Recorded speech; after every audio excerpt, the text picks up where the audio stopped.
So as we begin to bring the energy into a quieter place, a more receptive place, just let your body and your consciousness settle a little bit in this moment. And take a breath.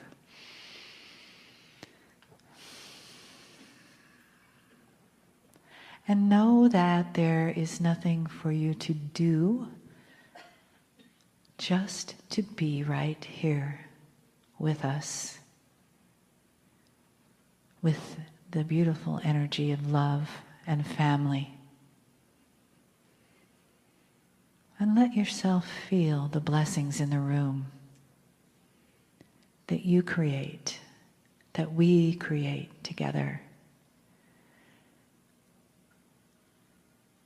Feeling the energy of the cosmos coming in through the crown of your head and just settling for a moment in your heart, saying hello.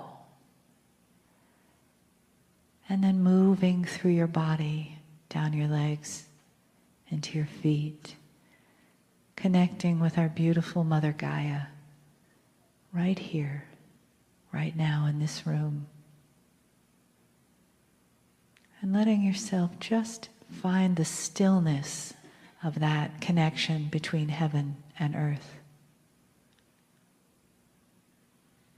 And in that stillness is that beautiful heart of yours, that space where your breath lives, where your light lives, where the softness of divine love always lives for you. Even when we forget, it's still there waiting for you to take another breath and move through your body, your consciousness, into that place of receiving divine love. Greetings, dear ones. I'm Kryon of Magnetic Service. Take a moment and honor that which is here. I would not tell you things that are not so. There is a maturity of awareness that is in the room, that lays upon you like a blanket of benevolence, as it honors the role of the old soul in the future. And what we are going to speak of in these short moments has been spoken of many times through the years. And we're going to give a summation of it today, pulling it all together. In this particular year, the year of 2, we call it year 2 because it is the second year of acceleration of the new energy. The first year being 2014, this being the second. Things are beginning to shift on the planet dramatically. Unexpected things to your psyche are before you. We have told you not to despair, do not worry, that it is part of a recalibration of everything. And we've asked you to see and feel the benevolence of God in all of it. And then there are the instructions for you. Old soul, you are beginning to recalibrate how you feel about God. What follows should have a title. And humans love titles, so we will call it Accelerated Awareness, the Rise of Spiritual Common Sense. It is time for you to finally understand and separate in a mature way the consciousness of the Creator versus the consciousness of a human. Many years ago, I told my partner to write a book called Don't Think Like a Human. To this day, the title is catchy, and many agree that this would be nice. Now, it's a prerequisite. And we're going to give you a number of attributes. I'll even call them items that are things to work on and understand and to realize that are involved in everyday life, and you will relate to these things because they are how humanity has worked with God in the past. We've given you channels through the years that told you not to take the consciousness of humans and place it upon God. And this is another one of them. Only this one is maybe perhaps a wrap-up in the reality of what follows in your lives for you to take this information seriously, pass it around, give others the information perhaps by having them read or listen to these words as we discuss a beautiful, beautiful system. Dear ones, how do you perceive God? In an old energy, that is to say, the energy that humans have always been in up to this point, there has been perhaps a bias. And the bias is that you think of God as a parent figure. You even name some of your religious leaders Father. And the paradigm of parenting, therefore, is what you would then apply to the Creator of the universe. It's the best you had. It's honoring in your mind. But dear ones, in the parenting and humans to children, you have also applied all of the other human attributes that parents would have, that fathers would have. And they would be a list that is endless. And they would all be human emotion. Anger, punishment, control, do as you're told, authority, on and on. You have the idea that God is the shepherd and you are the sheep. And this has been used over and over in a very benevolent way of how you should then see the Creator of the universe. The father syndrome. It's the first one we tell you to break. Break. Break. There is no relationship like parenting when it comes to the Almighty. You are family, but we are not parents. We are the family with you. We are your best friend, your brother and your sister. We are spiritual lovers of humanity. There is no anger. There is no punishment. There is no punishment. Dear ones, your life here is by your agreement with the Creator in order for a test of energy, and that is all it is. You're not in a scenario of good and bad punishment. All of the things that humans do with humans is not what God does. How can we then show you or tell you? Can you understand the statement, the Creator of the universe is not a human?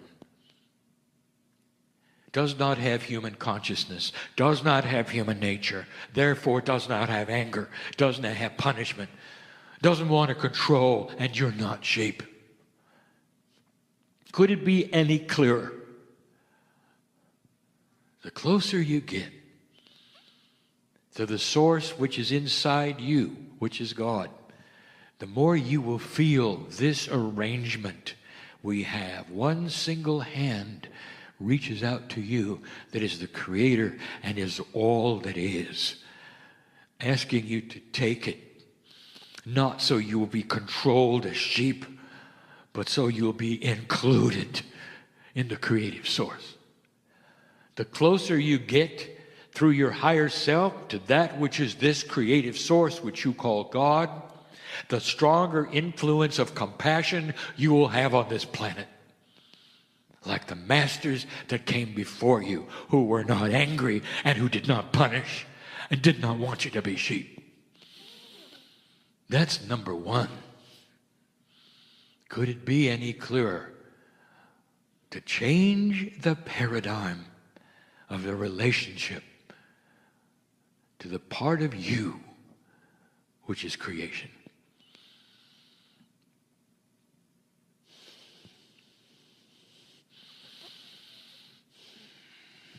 We're looking at all of these things closely.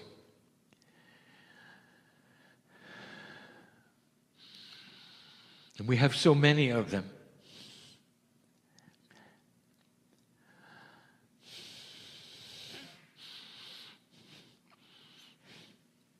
There are those in this room who wanted to hear this, who've been climbing steps all their life in order to satisfy something they believe that Spirit wants, who have suffered enough. I want to just hear these few things that you should know.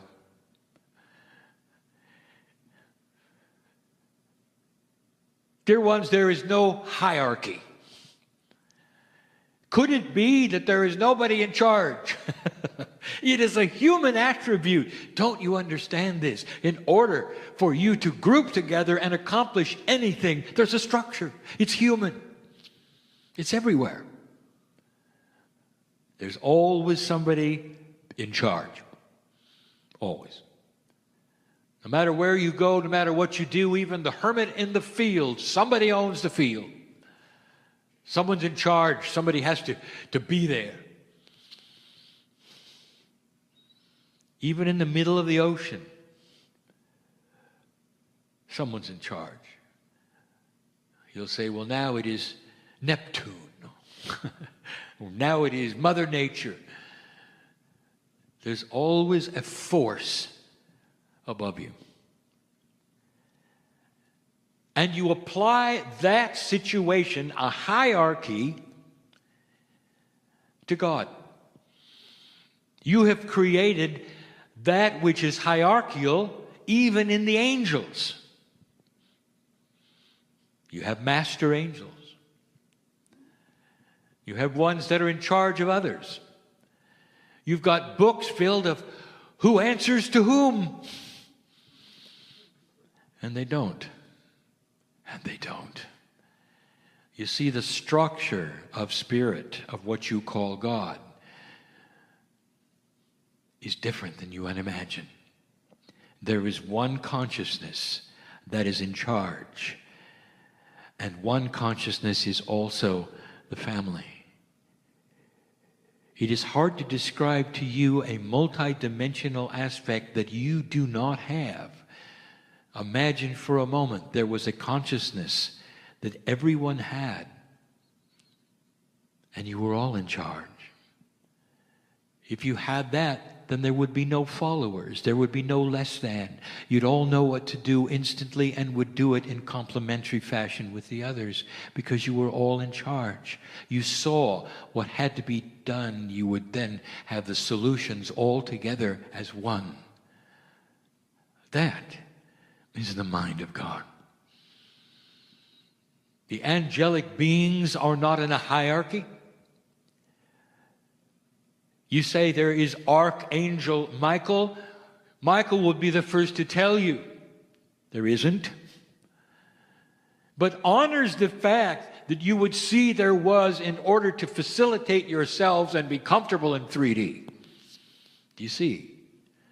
It is time to get out of the fallacies of an old energy where you apply all human nature to God. Number 3, you always have to pay something to get something. You have applied this to absolutely everything in your life. Even physics sees a certain way of the way things work in 3-dimensional, where there's no such thing as free energy. It simply changes its form. You've got to pay the price. In order to move from A to B, there has to be a transition. Even in physics, energy must move this way in order for you to get this. There is a payment plan for everything. And you applied that to God. Oh, did you? So here comes the creating force of the universe. And the first thing you're going to ask is, what do I have to do? If you give up your energy, if you're going to count some beads, if you're going to do something, it's going to be to pay Spirit so that you can exist as good in the eyes of God. Let me tell you something. You are born magnificent and perfect and always are. Always are. There is nothing you can do that will diminish you in the eyes of the Creator. Oh, you may disappoint yourself. You may disappoint society. You are here for a reason, and the test is here. You may make some funny decisions that other humans don't like, and God loves you the same. Did you hear that? And when you die and transfer energy for a moment to my side of the veil before you return, when you do, there is a party that celebrates that which you did, called living life on the planet and being part of the puzzle. Everyone, from the minister to the one in prison. Do you hear me? And this does not compute, does it? It doesn't work for you. Anyone listening to my voice, I'll tell you, you say, there has to be a punishment, a payment. You have to pay to get something. No, you don't. You arrived on this planet on purpose, and you didn't pay anybody to get here. And it wasn't a punishment. Why do you assign negative and positive energies to everything that happens? And you do. That is human nature. Every single organization that is spiritual, including this one, if you want to call it an organization, it's an organization of consciousness, has that in it. There's got to be something you must do to have the favor of God. And then you ask, am I doing it right? Oh, yes, you are. By being in the chair and loving God, you're doing it right.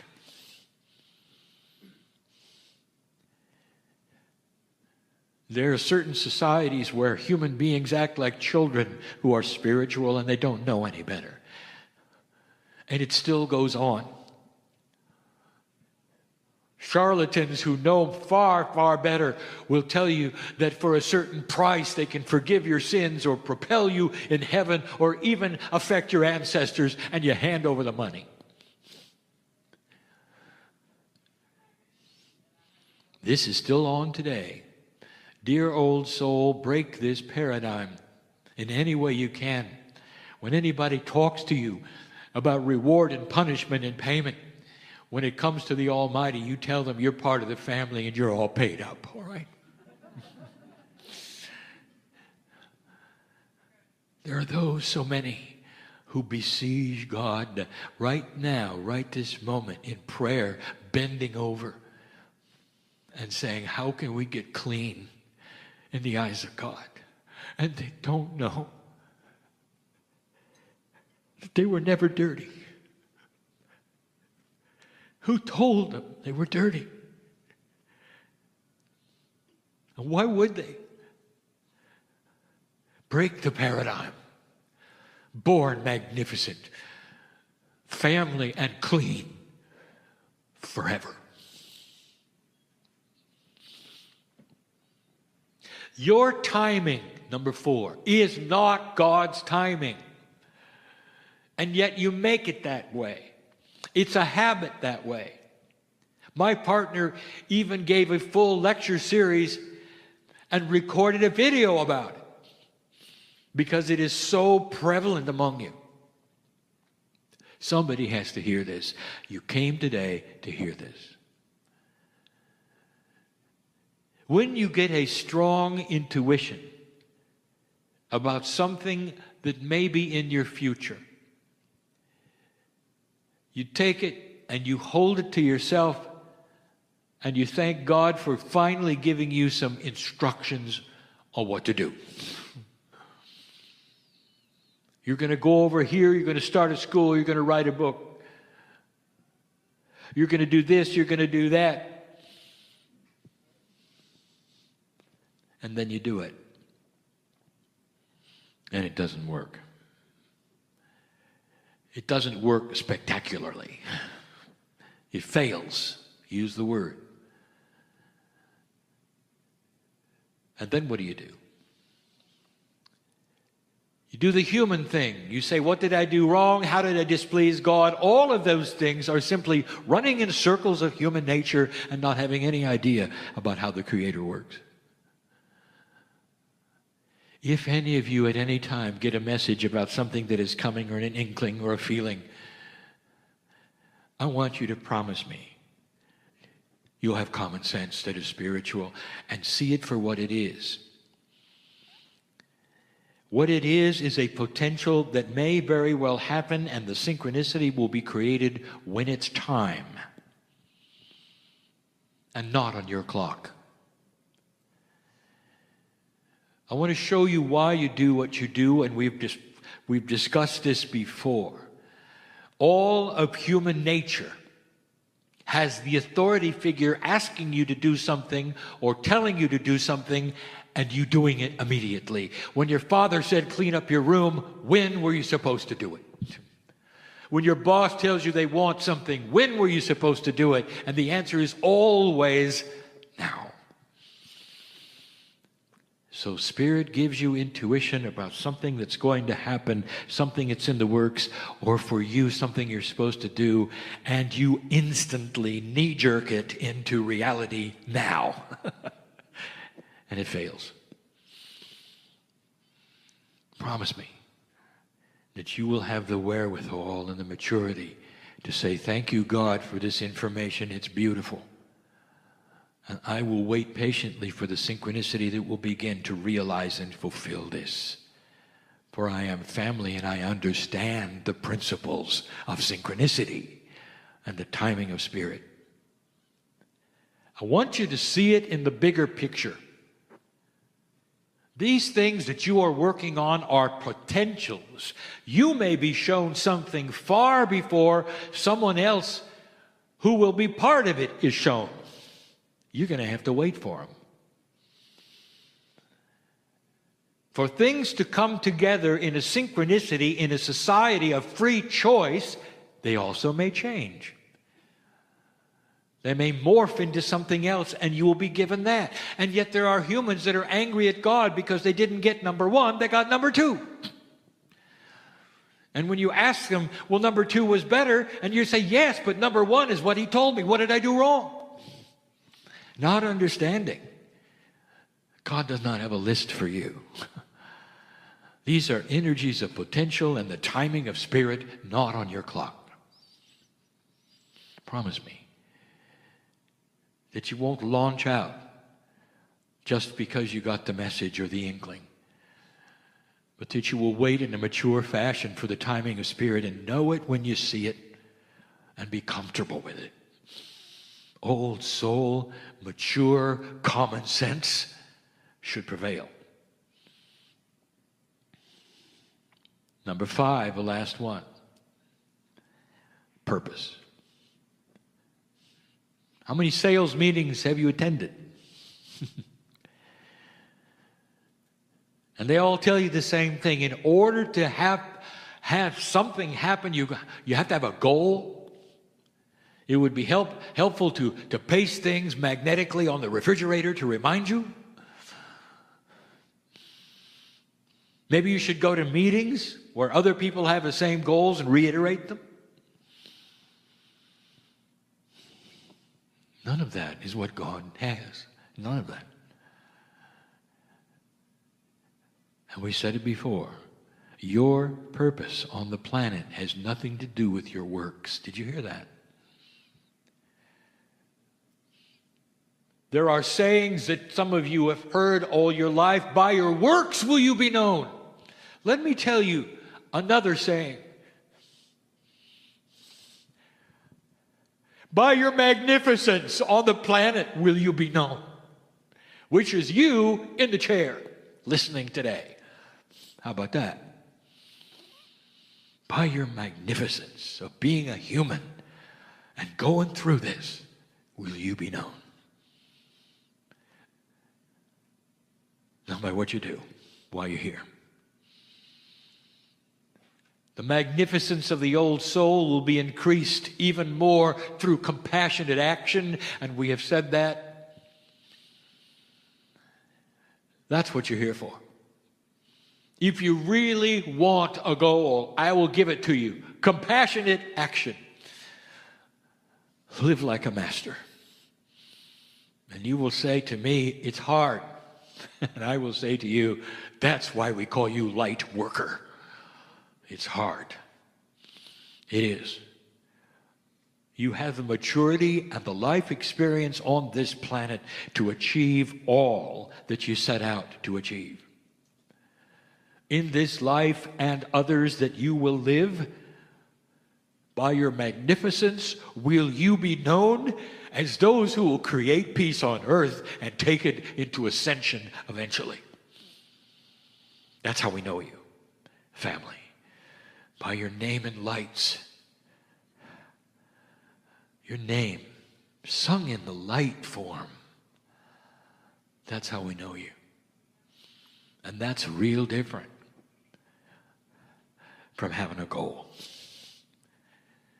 All of the things that we have given you this day are things of human nature pasted upon the countenance of God. And it would include almost every single one of the structures of that which is spiritual in any organization on the planet. And we ask you to change it. And when you begin to do this, dear ones, you're going to find an increase in love, benevolence, understanding, and peace. You realize there's no more steps to climb to please God. All you have to do is open the door and take the hand of the family that you are. Could it be simpler? Dear ones, this is the message. Profound, complete. And so it is.